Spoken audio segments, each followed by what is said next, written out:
जय गुरुदेव। 5 वृत्तियाँ। 5 प्रकार की वृत्तियाँ क्लेश युक्त एवं क्लेश रहित 2 तरह की होती हैं। क्लेश युक्त वृत्तियाँ तमोगुणी अथवा रजोगुणी होती हैं, जो दुख देती हैं। अक्लिष्ट वृत्तियाँ सत्वगुणी होती हैं, जो दुख नहीं देती हैं। पर यह समझने की बात यह है कि चित्त वृत्तियाँ सुख तो देती ही नहीं, केवल दुख देने अथवा ना देने की बात है। वैसे तो चित्त में असंख्य वृत्तियां उदय होती हैं, जिनका योग सूत्रकार ने भी 5 भेदों तथा 2 प्रकार में समावेश बड़ी कुशलता पूर्वक किया है। प्रमाण, विपर्या, विकल्प, निद्रा, स्मृत्या। अर्थात वृत्तियां प्रमाण, विपर्या, विकल्प, निद्रा और स्मृति 5 प्रकार की कही गई हैं। इनका संक्षिप्त विवरण इस तरह है। 1 नंबर पे प्रमाण। प्रमाण 3 प्रकार के हैं: प्रत्यक्ष, अनुमान और आगम। प्रत्यक्ष प्रमाण: जिस वस्तु का नाम लिया जाए वह प्रत्यक्ष सामने हो, उसके संबंध में देखने वाले को कोई भ्रांति ना रहे। अनुमान प्रमाण: जब किसी वस्तु को देखकर किसी अन्य वस्तु का अनुमान होता है, वहां अनुमान प्रमाण कार्य करता है। जैसे दूर वन में धुआं देखकर अग्नि का अनुमान होता है। आगम प्रमाण: जो ज्ञान पहले से चला आ रहा हो, उसके आगम प्रमाण कहा जाता है। जैसे शास्त्र ज्ञान। जिन महात्माओं ने पहले आध्यात्मिक साधनाएं की हैं, उन्होंने अपने अनुभवों को लिपिबद्ध किया है। उनके लेखों वचनों को आगम प्रमाण कहा जाता है। विपर्या मिथ्या ज्ञान को कहते हैं, जो शब्द के अनुरूप प्रतिष्ठित नहीं होता। 3 नंबर पे विकल्प आता है। चित्त की जो वृत्ति शब्द के पीछे चलती है, किंतु उसका अर्थ शून्य होता है, उसे विकल्प कहा जाता है। इसी तथ्य की अनुभूति कराना योग शास्त्र का लक्ष्य है। उपरोक्त तीनों वृत्तियां जगत के संपर्क में आने पर ही संभव है। चाहे किसी को सच्चा ज्ञान हो, मिथ्या ज्ञान हो अथवा भ्रांति ही हो, किंतु जब दृश्य जगत प्रत्यक्ष होता है, तभी ये तीनों प्रकार की वृत्तियां चित्त में उदय होती हैं। इसलिए साधना के समय एकांत स्थान में नेत्र बंद करके किसी एक विषय पर लक्ष्य को स्थिर करने का प्रयत्न किया जाता है, ताकि आरंभ में जगत के संपर्क से आने वाली वृत्तियों को शांत किया जा सके। जब जगत अभिमुख ही नहीं होगा, तब उसके संपर्क से उदय होने वाली वृत्तियां भी स्वयं ही शांत हो जाएंगी।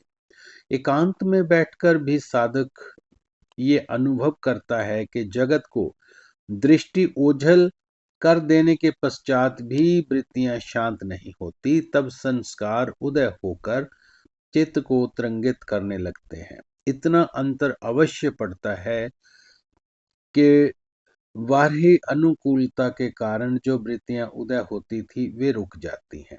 तब तक संस्कारों, वासनाओं का क्षय होकर चित्त शुद्ध नहीं हो जाता, तब तक साधना पूर्ण नहीं होती। चौथे नंबर पे आता है निद्रा। जब जगत दिखाई देता है, तो उसे जागृत अवस्था कहा जाता है। निद्रा की अवस्था में जगत विलीन होकर उसका अभाव हो जाता है, किंतु मनुष्य का ज्ञान यंत्र चित्त कार्य करता रहता है। अतः वह जगत के ना रहने पर भी उसके अभाव का दृष्टा होता है। इसी अवस्था को निद्रा कहा जाता है। वेदांत की दृष्टि में निद्रा आत्मा की एक अवस्था विशेष है, क्योंकि वहां विषय का वर्गीकरण आत्मा के आधार पर किया गया है। जब वही विषय चित्त के आधार पर विस्तार पाता है, तब निद्रा चित्त की वृत्ति मानी जाती है। ये सभी वृत्तियां समाधि की प्राप्ति में विघ्न मानी जाती हैं। इसका अर्थ ये कदापि नहीं है कि साधक को निद्रा आनी ही नहीं चाहिए। निद्रा जाए का अर्थ केवल इतना है कि जब साधक समाधि में जाने लगे तब निद्रा नहीं आनी चाहिए, अन्यथा वह समाधि में नहीं पहुंच सकेगा। यहाँ तक निद्रा एवं समाधि में अंतर स्पष्ट कर देना उचित प्रतीत होता है। निद्रा में जगत का अभाव होता है और अभाव के ज्ञान का अवलंब लेकर वृत्ति उदय होती है। समाधि अवस्था में जगत के भाव के साथ साथ उसका अभाव भी विलीन हो जाता है और तब ज्ञान यंत्र चित्त की कार्यशीलता भी समाप्त हो जाती है। आत्मा की चैतन्य शक्ति जिससे युक्त होकर चित्त कार्य कर रहा होता है, चित्त के साथ अपना तादात्म्य छोड़कर आत्मा में वापस विलीन हो जाती है। जगत के भाव अभाव दोनों ही ज्ञान समाप्त हो जाना समाधि कहलाती है। 5वें नंबर पे स्मृति। जैसा कि हम ऊपर कह आए हैं कि साधक क्षणिक रूप में ही सही जगत के साथ अपना संबंध विच्छेद कर लेता है, तब उसके चित्त में संचित संस्कार उदय होकर वृत्ति उत्पन्न कर देते हैं। ये संस्कार वार्य अनुकूलता की उपस्थिति तथा अनुपस्थिति दोनों दशाओं में उदय होकर वासना का रूप धारण करके तदनुसार ही चित्त को आंदोलित करते रहते हैं। भूतकाल में चित्त जिन जिन विषयों सुख दुख मान अपमान आदि का अनुभव कर चुका होता है, उनके संस्कार चित्त में पूर्वानुभूत विषय की स्मृति करा देते हैं। स्मृति वृत्ति सबसे अधिक दुखदायी है। सुख अथवा दुख में व्यतीत समय का स्मरण कराकर वर्तमान में वह दुख ही दुख देती है।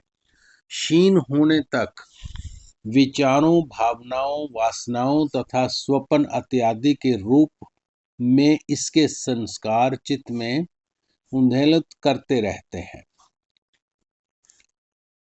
जय गुरुदेव।